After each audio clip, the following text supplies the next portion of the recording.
దేవుని ఘనమైన నామమునకు స్తోత్రములు.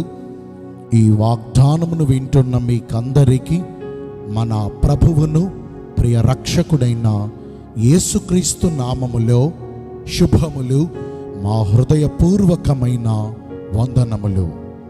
ఈరోజు మీ కొరకైన దేవుని వాగ్దానము మార్కు శుభవార్త 5వ అధ్యాయము 34వ వచనము.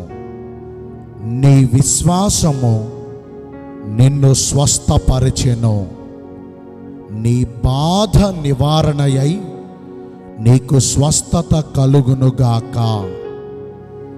మంచి దేవుడైన యేసయ్య ఈ మంచి వాగ్దానమును నేడు మనందరి జీవితములలో నెరవేర్చునుగాక.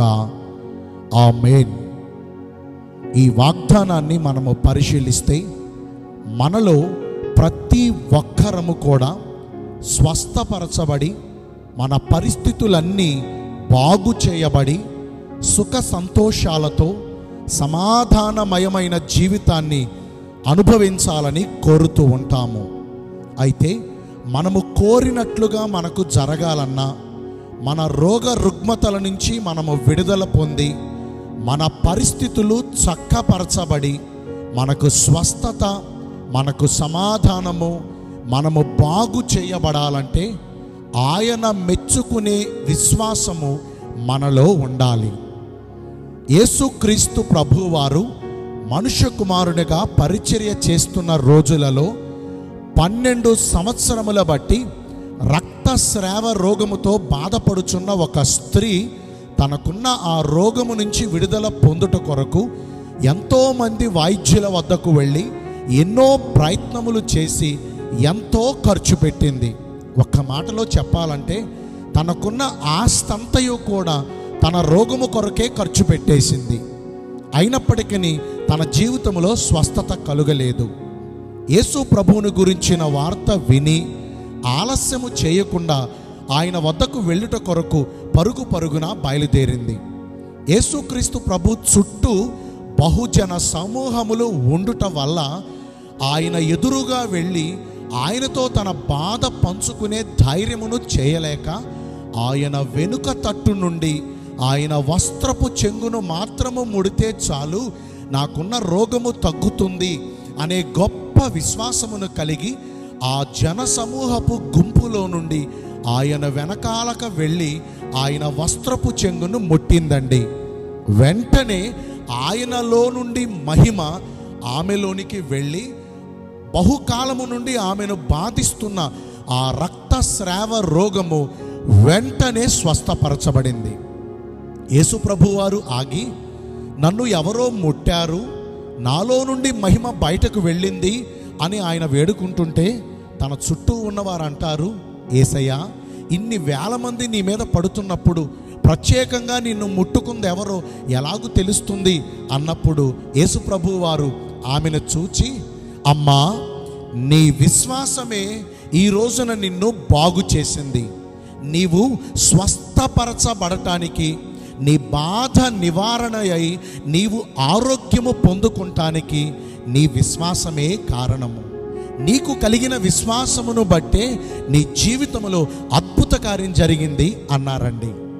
ఈ వాగ్దానం వింటున్న ప్రియ దైవ జనాంగమా, బహుకాలం బట్టి మనం కూడా ఎన్నో సమస్యల మధ్యన, ఎన్నో బాధల మధ్యన, ఎన్నో వ్యాధులు రోగముల మధ్యన సతమతమైపోతూ నలిగిపోయిన హృదయాలు కలిగి ఉన్నాం కదా. ఈ రోజున ప్రభు మనతో మాట్లాడుతున్నాడు. అలనాడు ఆ స్త్రీ కలిగిన అట్టి గొప్ప విశ్వాసాన్ని మనము కూడా నేడు కనపరచగలిగితే నిశ్చయంగా ఆయనలో నుండి మహిమ బయలుదేరి మన పరిస్థితులను బాగు చేస్తుంది. విశ్వాసం అంటే నిరీక్షించు వాటి యొక్క నిజ స్వరూపమును అదృశ్యమైనవి ఉన్నవి అనుటకు రుజువునై ఉన్నది. విశ్వాసం లేకుండా దేవునికి ఇష్టలై ఉండగలమా? ఆయనకు ఇష్టము లేకుండా ఆయనలో ఉన్న మహిమ మనలోనికి రాగలుగుతుందా? లేదు. ఆయనకు ఇష్టము లేకుండా మన జీవితాలలో కార్యాలు పొందుకోగలమా? సర్వోన్నతమైన స్థలములలో దేవునికి మహిమ కలుగుతుంది. ఆయనకు ఇష్టులైన ప్రజలకు ఈ భూమి మీద సమాధానము కలుగుతుంది అని లేఖనాలు స్పష్టం చేస్తున్నాయి కదా.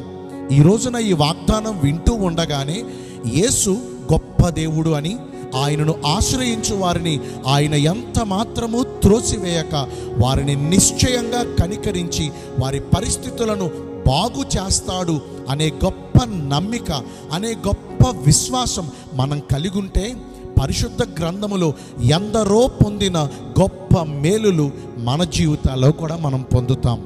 మరి నేటి నుంచి అట్టి గొప్ప విశ్వాసం అంటే లేని వాటిని ఉన్నట్లుగా నమ్మేవి.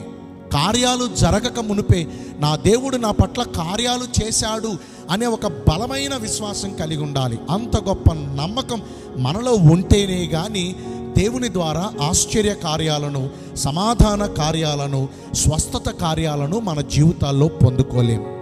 నేటి నుంచి అంత గొప్ప విశ్వాసాన్ని కలిగి, అంత గొప్ప నిరీక్షణ కలిగి, దేవుని యందు నమ్మకముంచి దేవుడు చేసే స్వస్థత కార్యాలను, అద్భుత కార్యాలను మన జీవితాల్లో పొందుకుందాం. నేను మీ అందరి కోసం ఒక చిన్న ప్రార్థన చేస్తాను. పరిశుద్ధుడును ప్రేమ కలిగిన మా ప్రియ పరలోకపు తండ్రివైన దేవా, మీ కృప కలిగిన బంగారు ఘన నామమును బట్టి నిండు మనసుతో కోట్ల కొలదిగా మీకు మా కృతజ్ఞత స్తుతులు స్తోత్రములు వందనాలు చెల్లిస్తున్నాము. మాకు కలిగిన విశ్వాసమే మా జీవితాలలో మా పరిస్థితులు బాగు చేస్తుందని ఈరోజు వాగ్దానము ద్వారా మాతో స్పష్టంగా మాట్లాడారు. మీ చిత్త ప్రకారము నడుచుకుని ఈ వాగ్దాన ఫలమును పొందుకునే కృపను నేడు మాకందరికీ దయచేయండి.